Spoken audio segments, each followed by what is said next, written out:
My mom found my private journal sitting on my desk one afternoon, and she absolutely lost her mind over it, her face turning red and her hands shaking as she held it up like it was evidence of some terrible crime. The thing is, she didn't actually read it though, which somehow managed to make the entire situation so much worse than if she had just read the damn thing and seen it was just normal teenage thoughts and feelings. "What are you writing that you can't share with your family?" she demanded, her voice sharp and accusing, like I was hiding state secrets or planning something terrible, something that would bring shame upon the entire household. I told her calmly, trying to keep my voice level and reasonable, that it was just private thoughts, personal reflections, nothing scandalous or worth worrying about, just the normal kind of stuff that teenagers write about. She stared at me like I'd just confessed to committing murder, her eyes wide with betrayal and suspicion, searching my face for signs of deception. And that was that. End of discussion. No room for negotiation or explanation. 2 days later, without any further warning or conversation or chance to defend myself, she removed my entire bedroom door from its hinges, in what felt like a public execution. "Privacy is earned through trust," she announced dramatically, like she was handing down a court sentence, while my dad obediently carried it down the hallway to the garage, avoiding my eyes the whole time because he knew this was wrong but wouldn't stand up to her. I didn't argue with her, didn't scream or throw a fit or beg her to reconsider her decision. I just stood there watching it being taken away, my sanctuary being dismantled piece by piece, knowing with absolute certainty that she'd just destroyed the only thing keeping this family together. The invisible glue that held us all in some semblance of functional harmony, the careful system that had been working perfectly fine until she decided to tear it down. See, my room wasn't just my personal space, my private retreat from the world where I could close a door and be alone with my thoughts. It was where my little sister came when she needed to talk about things without mom suffocating her with questions and judgments, where she could cry or vent or just exist without being analyzed and criticized. Where my brother confessed things before facing our parents, practicing what he'd say and how he'd say it, running through different scenarios and getting feedback on his approach. Where dad cooled off after fights with mom, sitting on the edge of my bed and collecting himself, taking deep breaths before going back downstairs to face whatever storm was brewing. I was the family's information manager, the diplomatic liaison, the person everyone told first so I could help them break news to mom gently, in a way she could actually handle without exploding into anger or tears or both. I'd spent years perfecting this role, learning exactly how to phrase things, when to bring things up, how to prepare her emotionally for difficult news.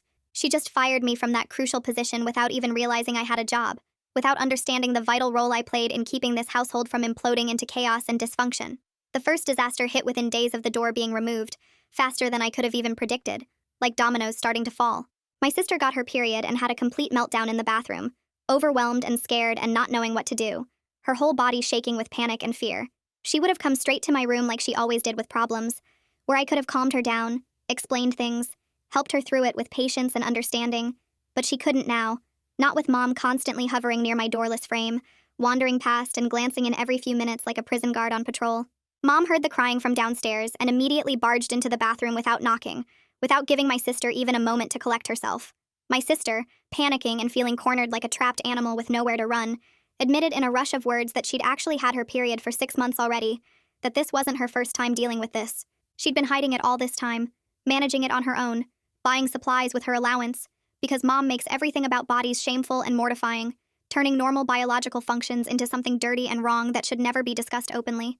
Mom absolutely screamed about secrets and lies and betrayal, her voice echoing through the entire house, making my sister cry even harder.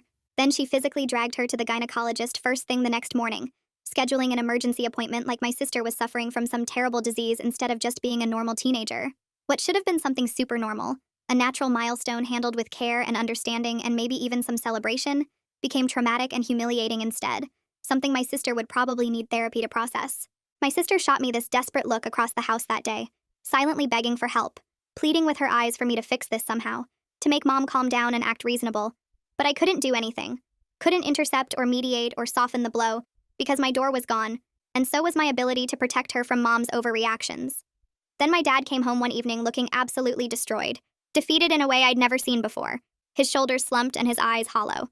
Mom interrogated him the second he walked in, sensing something was wrong with that radar she has for detecting when people are hiding things, pushing and prodding with increasingly pointed questions until he finally broke under the pressure.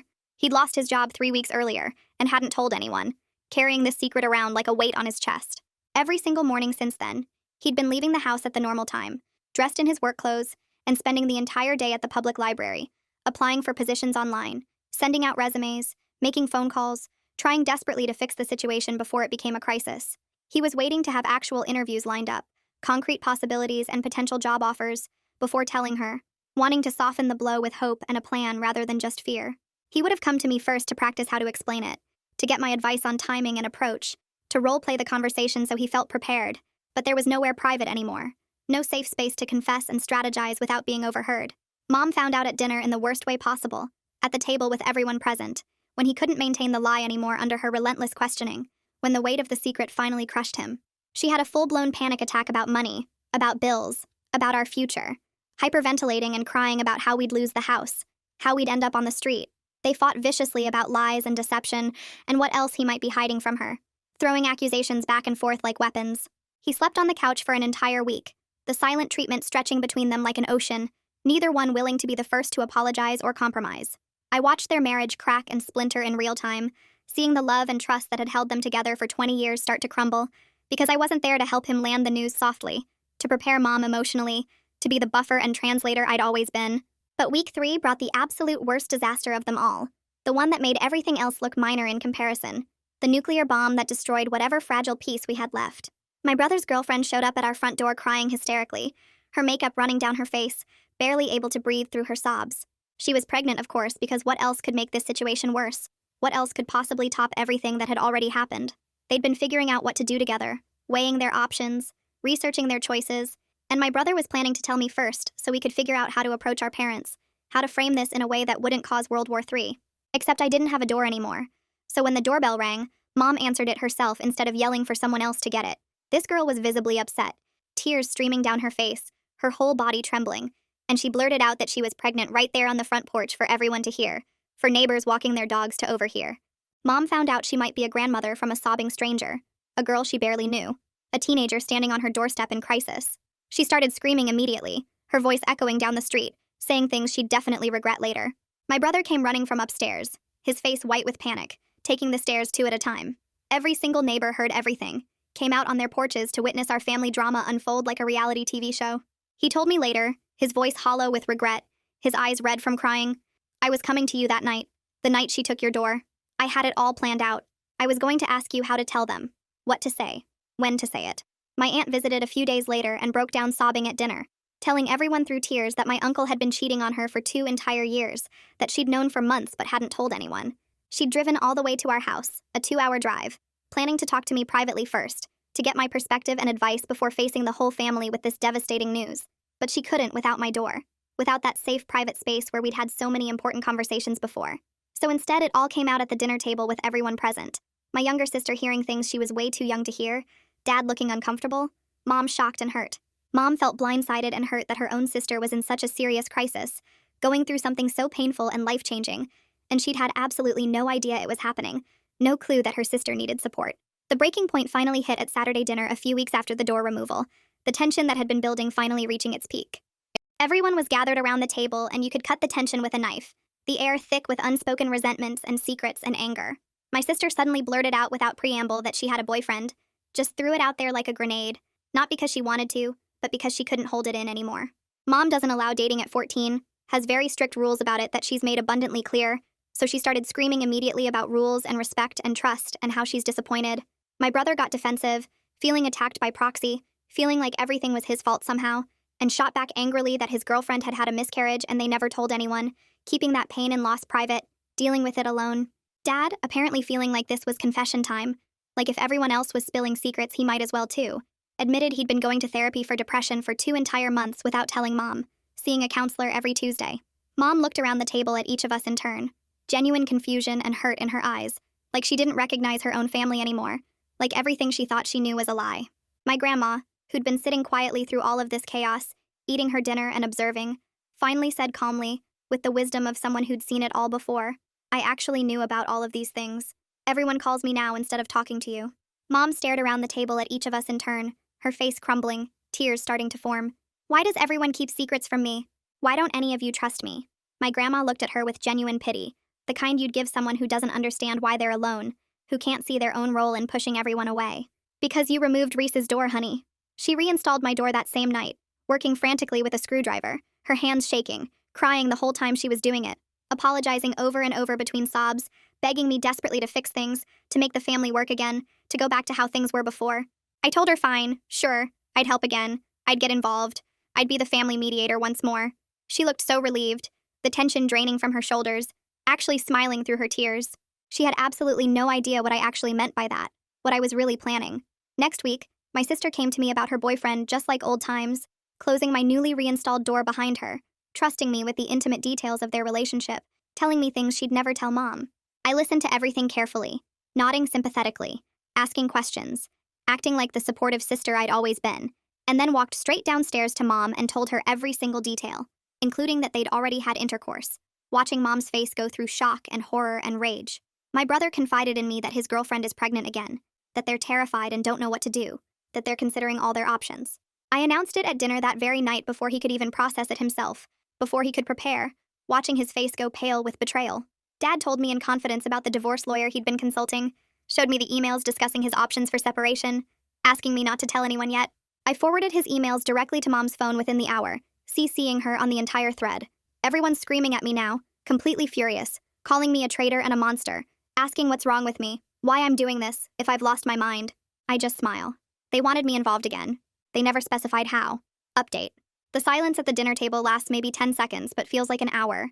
Everyone frozen in place like someone hit pause on a movie. Mom's face goes through this weird cycle where her eyes get wide with shock first, then her mouth opens a little like she wants to say something, then her eyebrows pull together in hurt, and finally her jaw clenches with pure rage. My sister stares down at her plate so hard I think she might burn a hole through it with her eyes. My brother's hands are flat on the table and his knuckles have gone white from pressing down so hard. Dad just looks tired. More tired than I've ever seen him.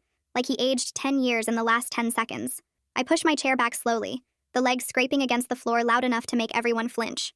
I stand up, grab my plate even though there's still food on it, and walk to the kitchen sink without saying another word. I rinse the plate, put it in the dishwasher, and head for the stairs. Nobody tries to stop me or calls my name or asks where I'm going. I climb the steps one at a time, hearing the silence downstairs stretch and stretch until it feels like it might snap. When I reach my bedroom, I step inside and close the door behind me with this satisfying click that the lock makes. The sound of that lock engaging feels better than anything has felt in weeks. I'm lying on my bed scrolling through my phone when the pounding starts exactly 53 minutes later. My brother's fist hits my door so hard the whole frame shakes and I hear something rattle on my desk. He's not knocking politely or tapping to get my attention. He's full-on beating on the door like he's trying to break it down. His voice comes through muffled, but I can hear every word perfectly. He wants to know why I told everyone about the pregnancy, his voice cracking on the word pregnancy like it physically hurts him to say it out loud. He says his girlfriend is completely losing it, crying so hard she can barely breathe and her parents found out somehow, and now they're furious. They're talking about her moving out or sending her away or something equally dramatic. He says he wasn't ready to handle this, wasn't ready to face her parents or deal with the real-world consequences. The pounding continues, gets louder, more desperate. I stay on my bed, phone in hand, not moving toward the door at all. He begs me to open up, to talk to him, to explain what I was thinking. I call out through the door, keeping my voice level and calm, reminding him that he wanted me involved in family business again. He wanted me to help, to be part of things, to go back to how it was before. So I got involved, exactly like he asked. The pounding stops suddenly, and I hear him breathing hard on the other side, then footsteps walking away, heavy and defeated. Morning comes and my sister won't even turn her head in my direction when I walk into the kitchen for breakfast. She's standing by the counter eating cereal straight from the bowl, still in her pajamas even though she should be getting ready for school. Her eyes stay fixed on her phone screen, scrolling through something with angry flicks of her thumb. Mom's at the table with her laptop open, typing away at something with this focused expression on her face. She looks up when I enter and announces without any greeting that she's already scheduled an appointment with my sister's boyfriend's parents for tomorrow evening. She uses air quotes around the words appropriate boundaries, her voice dripping with disapproval and disappointment. My sister's hand tightens around her spoon so hard I think she might bend it. She finally looks at me then, and her eyes are filled with this pure hatred I've never seen directed at me before. She grabs her backpack from the floor, slinging it over one shoulder with so much force she nearly hits herself in the face with it. As she pushes past me toward the stairs, she leans in close and hisses right in my ear that she'll never trust me again, that I ruined everything, that her first real relationship is over before it even really started because of me. Her breath is hot against my ear, and I can feel tiny drops of spit hitting my skin. Then she's gone, stomping up the stairs to get ready, and Mom's still typing away like nothing happened. Dad doesn't corner me in the kitchen until everyone else has left the house, my sister to the school, and Mom to run errands or escape the tension or whatever she's doing. He comes in from the garage where he's been hiding, his face looking rough like he didn't sleep at all last night. There are dark circles under his eyes and his hair is sticking up on one side. He leans against the counter across from where I'm sitting with my own breakfast, crossing his arms over his chest. His voice comes out quiet and cracked when he asks why I forwarded his emails to Mom. He doesn't sound angry exactly, more confused and hurt, like he genuinely can't understand what happened or why I would do that to him. He says he showed me those emails in confidence, trusted me with information he wasn't ready to share yet, thought I would help him figure out the right way to tell her. His voice breaks a little on the word trust, and he has to stop talking for a second to collect himself. I set down my spoon and look right at him, keeping my expression neutral and calm. I remind him that Mom wanted me involved in family matters again, that she specifically asked me to help fix things and be part of the family system. So I'm being involved exactly as requested, doing precisely what she asked for. He stares at me for a long moment, his mouth opening and closing like a fish, trying to find words that won't come. Finally, he just shakes his head slowly and walks out of the kitchen, leaving me alone with my cereal going soggy in the bowl. That evening, Mom tries a completely different approach, showing up in my doorway around 7 with this tentative expression on her face. She asks if she can come in and sit down, actually asking permission instead of just barging in like she usually does. I shrug, and she takes that as a yes, settling herself on the edge of my bed while I stay in my desk chair. She starts talking in this soft voice about understanding that I'm angry about the door situation, acknowledging that maybe she overreacted or handled things wrong. But then she says what I'm doing now is cruel and destructive, that I'm hurting people on purpose, that this isn't who I am or who she raised me to be. She talks about family and trust and working through problems together instead of tearing each other apart. I let her finish her whole speech before I respond, waiting until she runs out of words and just sits there looking at me hopefully. Then I ask her if she's starting to understand how it feels when someone violates your trust and privacy, when someone takes away your safe space and exposes you without your permission. I ask if she's getting a taste of what it's like when private information becomes public without your consent. Her face changes then, going from hopeful to defensive to something that might be understanding, but might also be more hurt. She stands up without saying anything else and walks out, closing my door behind her with a soft click. The next day, Grandma calls my cell phone directly, which she never does because she usually just calls the house phone. Her voice comes through sharp and disappointed right from the first word, no greeting or small talk. She tells me I've made my point, that everyone gets it now, that Mom understands she messed up. But she says what I'm doing now has crossed from making a point into being mean and hurtful on purpose. She says I'm being vindictive, hurting people I claim to love just to prove something. I argue back that I'm simply doing what Mom asked, being involved in family business like she wanted, participating in family matters exactly as requested. Grandma makes this heavy sighing sound that rattles through the phone speaker. She tells me I know that's not what Mom meant, and I'm being deliberately obtuse. Then she hangs up without saying goodbye, the line going dead with a sharp click that feels like a slap. The tension at home over the next few days becomes so thick and heavy, it's like trying to breathe underwater. My sister starts eating dinner in her room every night, carrying her plate upstairs and closing her door without speaking to anyone. My brother leaves the house whenever I'm around, suddenly having places to be, or friends to visit, or errands to run. I'll walk into the living room and he'll grab his keys and jacket and be out the front door within 30 seconds. Dad spends extra hours at the library even though he doesn't have a job anymore, leaving early and coming home late, choosing to be anywhere but here. Mom watches me constantly with these careful eyes, like I'm a bomb that might go off at any moment and she needs to be ready to duck.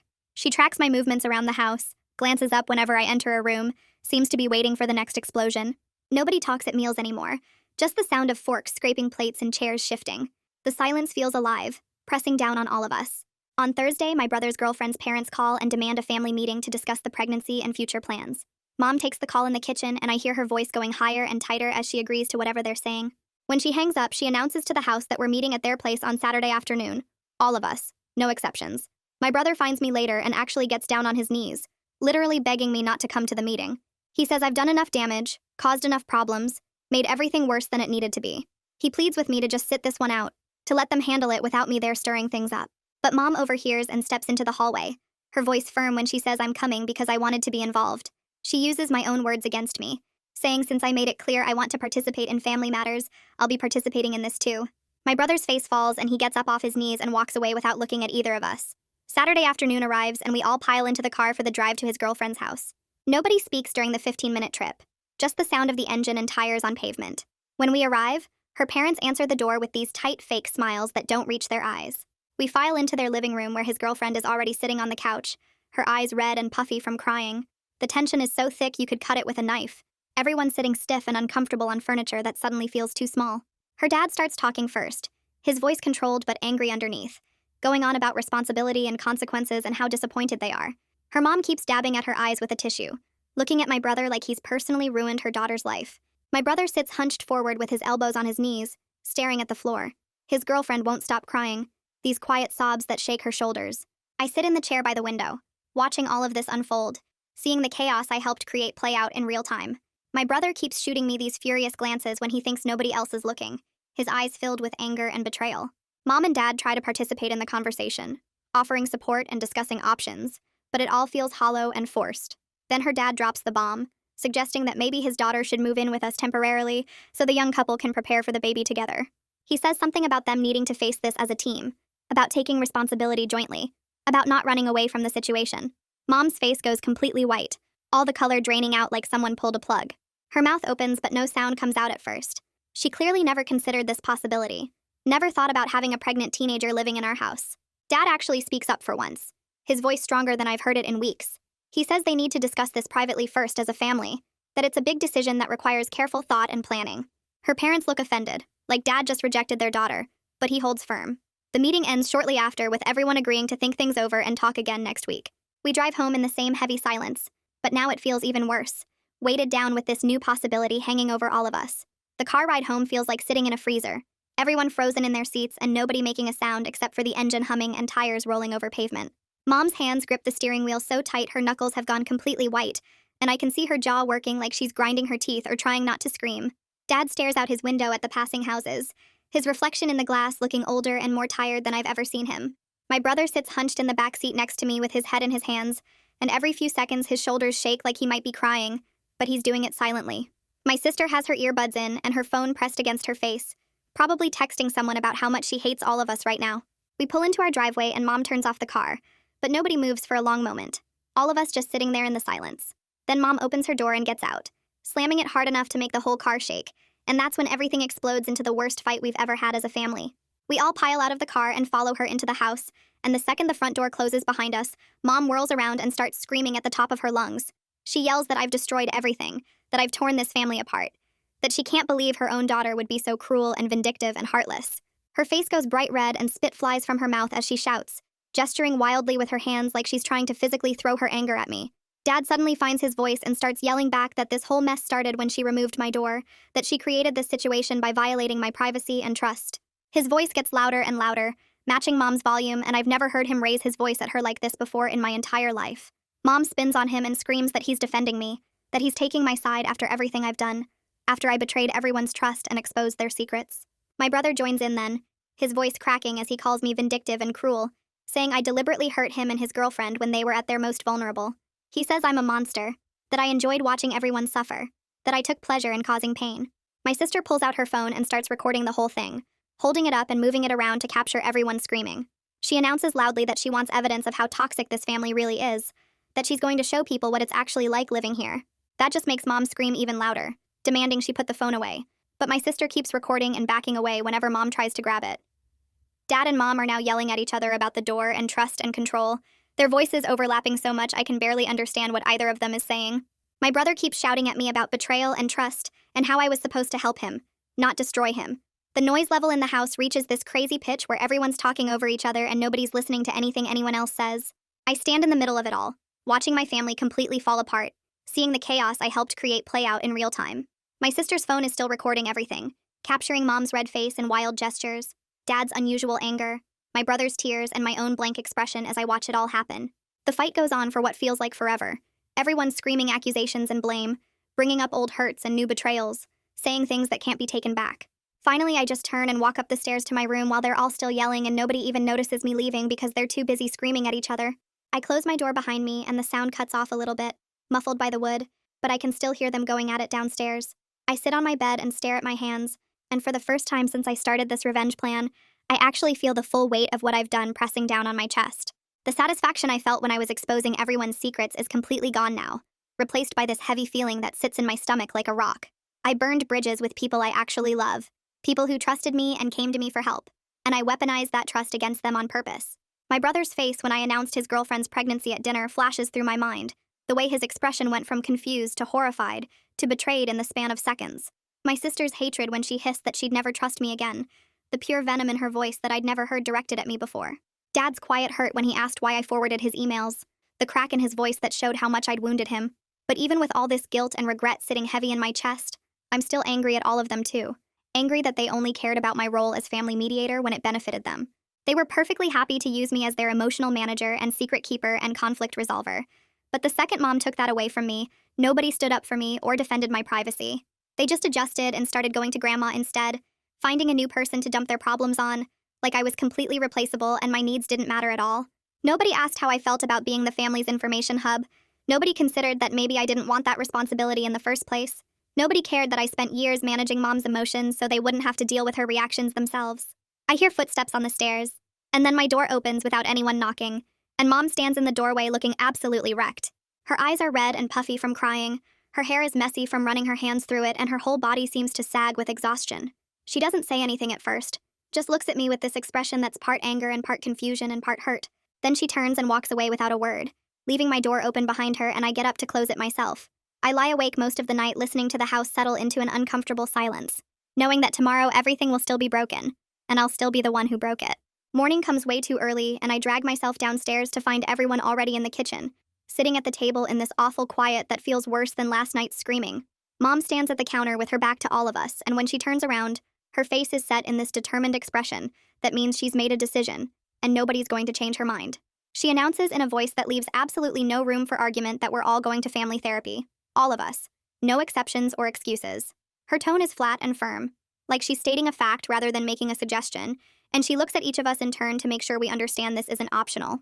She says she's already made an appointment with someone named Carly Peacock, a therapist who works with families and specializes in family systems and communication problems. The first session is in 3 days, this coming Thursday at 4 p.m, and attendance is mandatory for everyone in this house. My brother opens his mouth like he's going to argue, but Mom cuts him off with a sharp look and a raised hand. She says we're going, and that's final, and if anyone refuses to attend, there will be serious consequences that she doesn't specify, but her tone makes clear she means it. My sister rolls her eyes and mutters something under her breath but doesn't actually protest out loud. Dad just nods slowly, like he expected this, and maybe even agrees with it. I don't say anything at all, just eat my cereal and watch everyone's reactions, feeling disconnected from the whole scene like I'm watching it happen to someone else. The next 3 days pass in this weird, tense silence where everyone moves around the house like ghosts, avoiding each other and speaking only when absolutely necessary. My sister stays in her room with the door closed, coming out only for meals and leaving again immediately after. My brother goes to his girlfriend's house every day and stays there as long as possible before coming home late at night. Dad spends hours in the garage organizing tools that don't need organizing, finding any excuse to not be in the house with the rest of us. Mom cooks and cleans with this frantic energy, scrubbing things that are already clean and reorganizing cabinets that are already organized. I mostly stay in my room too, scrolling through my phone and trying not to think about the therapy session that's coming. On Wednesday night, my sister appears in my doorway, and I can tell immediately that she's been crying because her eyes are all red and swollen and her nose is running. She stands there for a moment not saying anything, just looking at me with this expression that's equal parts anger and sadness, and something that might be desperation. Then she tells me in a voice that shakes that her boyfriend's parents won't let him see her anymore because of all the drama our family created, because of the meeting at their house and the fighting and the chaos. She says he was the first person who ever really understood her, who made her feel like she wasn't weird or wrong for being who she is, and now he's gone because I couldn't keep my mouth shut. Her voice gets louder as she talks, the words coming faster, and she asks me directly if destroying her happiness was worth proving whatever point I was trying to make. She asks if I feel better now that I've ruined her first real relationship, if the revenge was satisfying enough to make up for taking away the one good thing she had in her life. I try to say something, but she doesn't wait for an answer, just turns and walks away, slamming her door hard enough to rattle the pictures on the hallway wall. Thursday afternoon arrives, and we all pile into the car again for the drive to Carly Peacock's office, which is in this professional building downtown near the courthouse. Nobody talks during the drive, and the silence feels different from the car ride home from the girlfriend's parents' house. Heavier somehow, weighted down with dread about what's coming. We park and walk into the building, taking the elevator to the 3rd floor where the office is located. The waiting room has comfortable chairs and magazines, and one of those white noise machines that's supposed to be calming, but just makes me more anxious. A woman comes out after a few minutes and introduces herself as Carly Peacock, and she's younger than I expected, maybe in her 30s, with kind eyes and a calm voice. She leads us back to her office, which has a big couch and several chairs arranged in a circle, and she asks us all to sit wherever we're comfortable. The session starts, and it's immediately brutally uncomfortable, like having all your skin removed while everyone watches. Carly Peacock asks each person to share their perspective on what's been happening in our family, and she starts with Mom, who immediately starts crying as she talks about feeling betrayed by everyone, about not understanding why her children keep secrets from her. Mom's voice breaks as she explains how hurt she is that I exposed everyone's private information, that I weaponized their trust against them, that I deliberately caused pain and chaos. Dad goes next and admits for the first time that he's been avoiding conflict his entire marriage, that he lets Mom make all the decisions because it's easier than disagreeing with her. His voice is quiet, and he won't look at Mom as he talks, his hands clasped tightly in his lap. My brother details how I weaponized his secrets, how I announced his girlfriend's pregnancy before he was ready, how I betrayed his trust when he was at his most vulnerable and needed help. His voice shakes with anger and hurt as he describes seeing my face go pale when he told me about the pregnancy at dinner, the moment he realized I'd already told everyone. My sister talks about how I ruined her relationship, how her boyfriend's parents won't let him see her anymore, how I took away her safe space and the one person who understood her. She says I was supposed to protect her, and instead I destroyed her happiness. When it's my turn, I struggle to find words that don't sound petty or childish, trying to articulate my anger without making excuses for what I did. I talk about the door being removed, about my privacy being violated, about being the family's emotional manager without anyone asking if I wanted that role. I explain how they all used me to manage mom's reactions and then abandoned me the second that system broke down, how they replaced me with grandma without a second thought. My words come out jumbled and defensive, and I can hear how weak my justifications sound when I say them out loud in front of a stranger. Carly Peacock listens to everything without interrupting, just nodding occasionally and taking notes on a pad in her lap. When everyone's done talking, she sits back and looks at all of us for a long moment, and then she starts explaining what she sees with this surprising accuracy that makes me uncomfortable. She says that mom's need for control created an unhealthy system where everyone needed a mediator to communicate with her, that the family developed this elaborate workaround instead of addressing the real problem. She explains that removing my door destroyed that system without addressing any of the underlying issues that made the system necessary in the first place, and that my revenge was a response to losing my role and feeling used. She talks about communication patterns and emotional regulation and family systems in this calm, professional voice that somehow makes everything sound both worse and more fixable at the same time. Then she assigns homework for everyone, saying that each family member needs to have one direct, honest conversation with another family member before the next session. She emphasizes the word direct, explaining that we need to talk to each other without using me as a go-between, without filtering things through anyone else, just straightforward communication. Mom looks uncomfortable at this assignment, and Dad shifts in his seat. My siblings both look at the floor.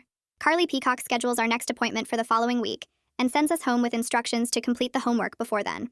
The next few days are awkward as people try to complete their assignments, and I watch from the sidelines as my family attempts direct communication for maybe the first time ever.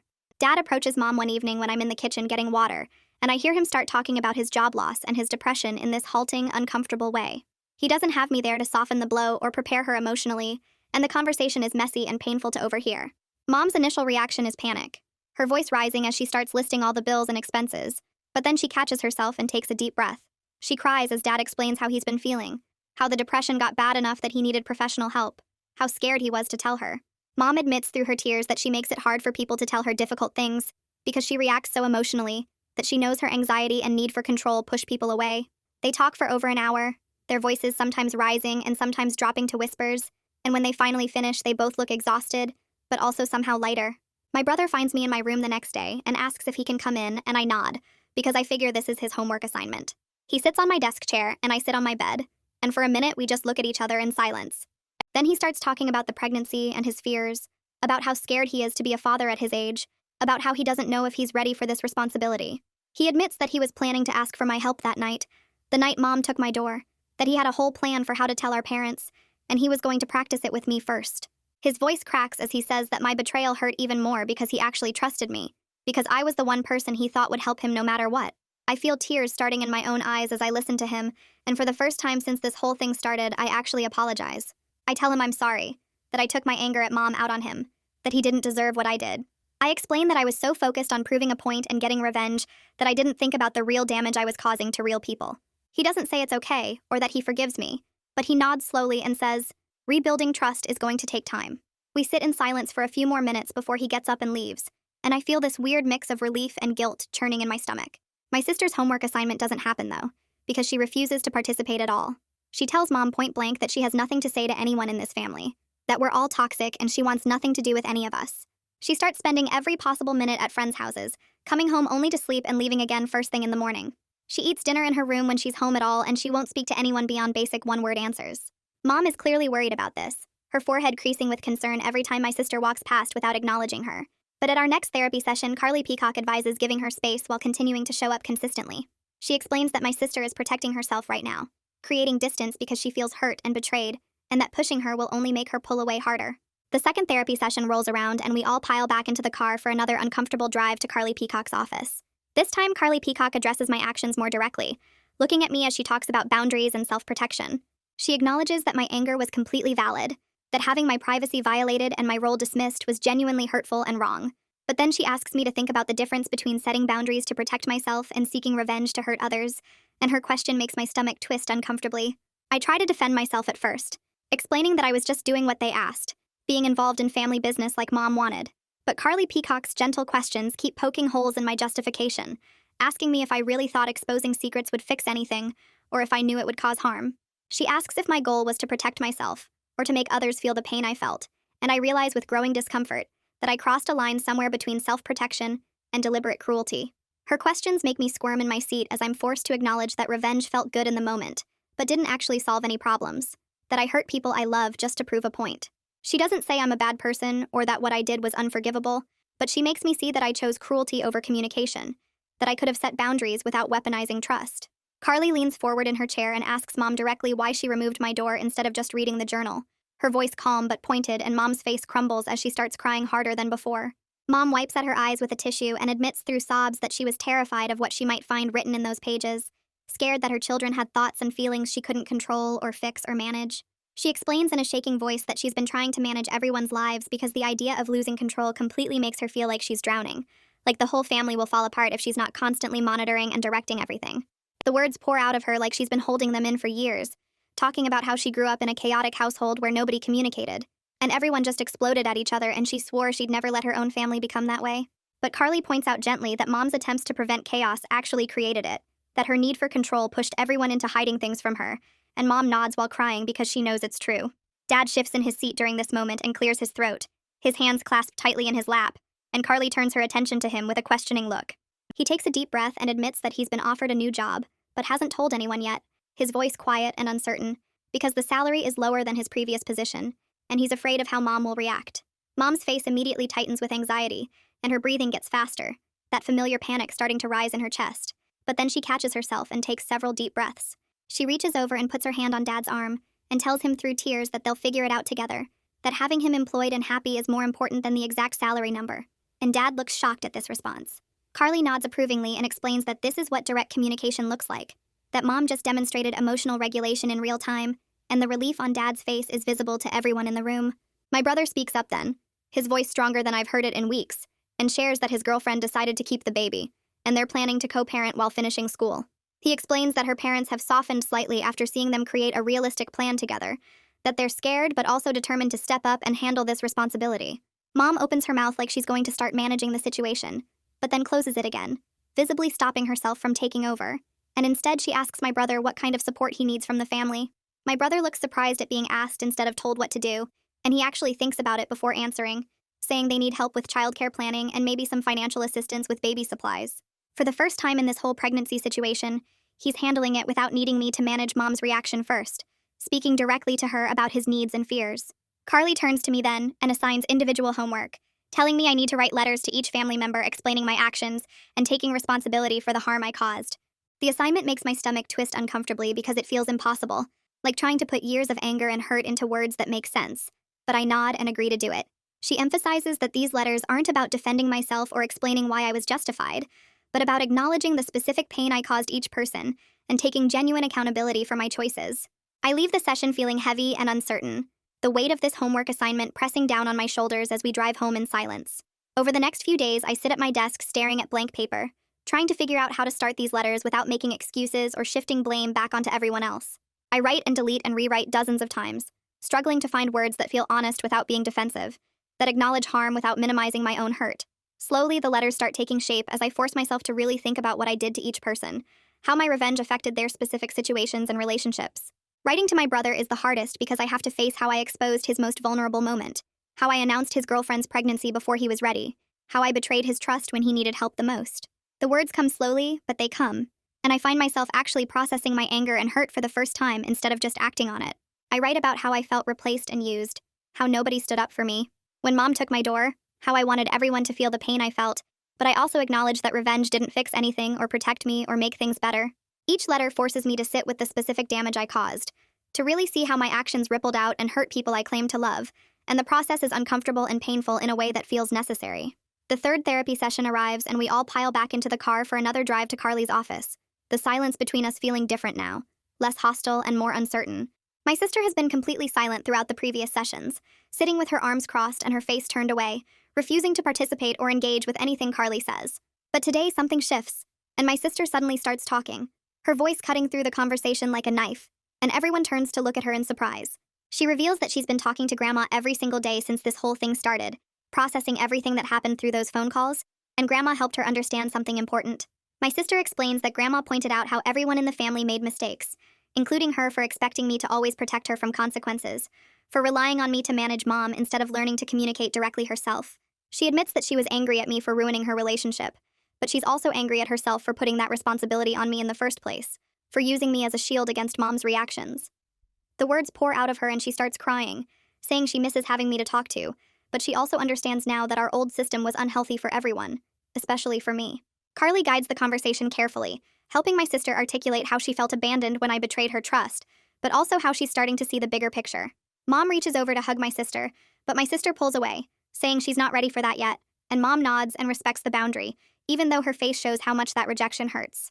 The sessions continue over the following weeks, and slowly, awkwardly, painfully, the family begins practicing direct communication outside of therapy. Mom catches herself multiple times trying to control conversations, stopping mid-sentence when she realizes she's doing it, taking a breath and asking questions instead of giving directions. Dad speaks up more often even when it's difficult, sharing his thoughts and feelings instead of just agreeing with whatever Mom says to avoid conflict. My siblings and I start talking to each other again in small ways, tentative and careful, testing whether trust can be rebuilt after everything that happened. The conversations are uncomfortable at first, full of long pauses and uncertain words, but they're happening without me as the mediator, without anyone needing to filter through me first. I watch Mom physically stop herself from jumping in when my sister talks about her boyfriend, see her bite her tongue and listen instead of immediately reacting, and the effort she's putting in is visible and real. Dad tells Mom directly when something bothers him instead of letting it build up, and Mom practices responding without defensiveness, asking for clarification instead of getting angry. These small changes feel huge after years of the old patterns, like watching people learn a new language in real time. I finish the apology letters after almost 2 weeks of writing and rewriting, and I deliver them to each family member privately over the course of a week, my hands shaking each time I hand one over. My brother reads his letter while I sit on his bed, watching his face go through anger and hurt, and something that might be understanding, and when he finishes, he tells me he accepts my apology, but rebuilding trust will take time. He explains that he can't just forget what I did, can't immediately go back to confiding in me like before, but he's willing to try if I'm willing to be patient. My sister cries when she reads her letter, tears streaming down her face as she sits on the couch. And when she finishes, she admits through sobs that she misses having me to talk to, misses our late-night conversations and the way I always understood her. She says she wants to rebuild our relationship, but she needs to know I won't weaponize her secrets again, that she can trust me to respect her privacy, even when I'm angry. Dad reads his letter in the garage, his safe space, and comes to find me afterward with red eyes and a tired smile, saying he appreciates my honesty, and he's sorry too for not standing up for me when Mom took my door. Mom's letter is the last one I deliver, and I leave it on her bed, unable to watch her read it, too nervous about her reaction. Mom finds me in my room an hour later and sits on my bed without asking permission, her eyes red from crying and the letter clutched in her hand. She apologizes to me directly for removing my door, her voice cracking with emotion, and for creating an environment where I felt I had to be the family's emotional manager from such a young age. She acknowledges that she put way too much responsibility on me, that she didn't respect my boundaries or privacy, that she used me as a tool to manage her own anxiety without considering what that cost me. This is the first time she's taken full accountability without deflecting or making excuses, without turning it around to be about her feelings or her intentions, and the apology feels genuine in a way nothing else has. She admits that she's been controlling because she's terrified of chaos, but she sees now that her control created exactly what she feared, pushing everyone away and destroying trust. She asks if I can forgive her eventually, not right now necessarily, but someday when I'm ready, and I tell her honestly that I don't know yet, but I'm willing to try. Dad accepts the new job and announces it at dinner one evening, his voice steady and calm, and instead of panicking, Mom responds with support and practical questions about start date and benefits. The family gathers around the dining table to create a realistic budget together, everyone contributing ideas about where to cut expenses and how to adjust to the lower income. Mom's anxiety about money is still present, visible in the way her hands shake slightly while writing numbers, but she's learning to manage it without spiraling into catastrophic thinking. She catches herself starting to say they'll lose the house and stops, takes a breath, and instead asks Dad what the actual numbers look like. They're communicating openly about finances for the first time in their marriage, spreading bills and bank statements across the table, talking through everything instead of Mom panicking alone, or Dad hiding things to avoid her reaction. My siblings and I watch this unfold with cautious hope, seeing our parents actually work together as partners instead of Mom controlling everything while Dad avoided conflict. My brother's girlfriend comes over for dinner a few weeks later, and the tension in the house is thick as we all gather around the table, everyone carefully polite and uncertain. Mom makes an effort to be welcoming rather than judgmental, asking genuine questions about their co-parenting plans and school schedules, listening to the answers without immediately offering solutions or taking over. She compliments the girlfriend's maturity in handling the situation, acknowledges how difficult this must be for her, treats her like a person instead of a problem to be managed. My brother looks relieved and grateful throughout the meal, squeezing his girlfriend's hand under the table, visibly relaxing as the dinner proceeds without drama or screaming. The girlfriend shares details about her parents' reaction, how they're slowly coming around to supporting the decision, how they're helping create a realistic plan for after the baby arrives.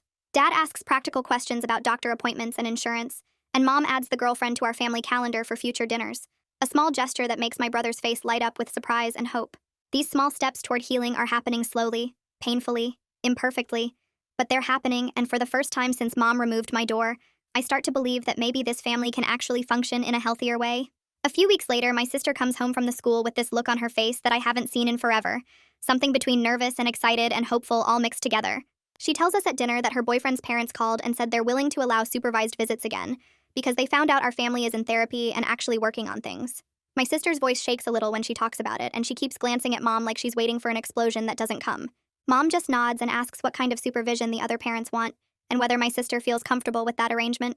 The conversation stays calm and practical instead of turning into a screaming match about rules and trust. Later that night, I'm in my room doing homework when my sister knocks on my door. Actually knocks instead of just barging in, and asks if she can talk to Mom about the relationship stuff. I tell her she should go talk to Mom directly, and she gives me this weird look like she forgot that was even an option. She goes downstairs and I hear their voices in the kitchen. Can't make out the words, but the tone stays steady and calm. My sister comes back up 20 minutes later and tells me Mom actually listened and gave advice without taking over or making it about her own fears. She says Mom suggested some boundaries for the relationship that actually make sense. Things about communication and respect that my sister hadn't thought about. The next therapy session rolls around and it's our 6th one with Carly, which feels both like forever and no time at all.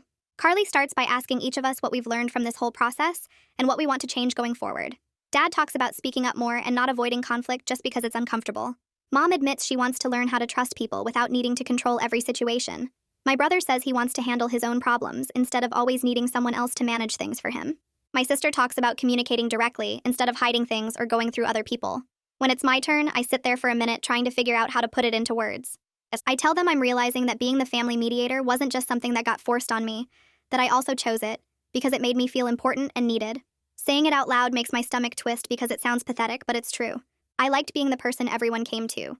Liked feeling like I was the only one who could fix things and keep everything together. Letting go of that role is way harder than I expected because part of me still wants to jump in and manage everyone's emotions and smooth things over. But it's also kind of freeing in this weird way, because I don't have to carry everyone's problems anymore, or feel responsible when things go wrong. Carly nods and says that's a really important realization, that sometimes we get stuck in unhealthy patterns because they serve some need we have even when they're hurting us. The conversation shifts to talking about boundaries and what those actually look like in practice. We discuss how to communicate directly without attacking each other, how to respect privacy while still being supportive, how to ask for help when we need it instead of suffering in silence. Everyone agrees they want to stay connected as a family, but in ways that don't require someone playing mediator or information manager. Mom brings up the idea of having a family meeting to establish some new ground rules for how we communicate with each other. She phrases it as a suggestion instead of a command, actually asking if everyone would be willing to sit down together and talk about it. We schedule it for Sunday afternoon, and when the day comes, we all gather in the living room with notebooks and pens, like we're having some kind of business meeting. Mom starts by saying she doesn't want to dictate rules from the top down anymore, that she wants everyone to have input on what works and what doesn't. We spend 2 hours talking through different scenarios and situations, writing down guidelines as we go. The rules we come up with are pretty simple, but they feel revolutionary for our family. Respect each other's privacy and don't go through personal belongings without permission. Communicate directly with the person involved instead of going through someone else. Ask for help when you need it instead of hiding problems until they explode. Accept that conflict and disagreement are normal parts of family life and don't mean everything is falling apart. The rules feel fair because everyone contributed ideas and everyone agreed to follow them. For the first time in months, there's this feeling in the house that maybe we can actually be a healthy family, that maybe we don't have to keep destroying each other to prove points or protect ourselves.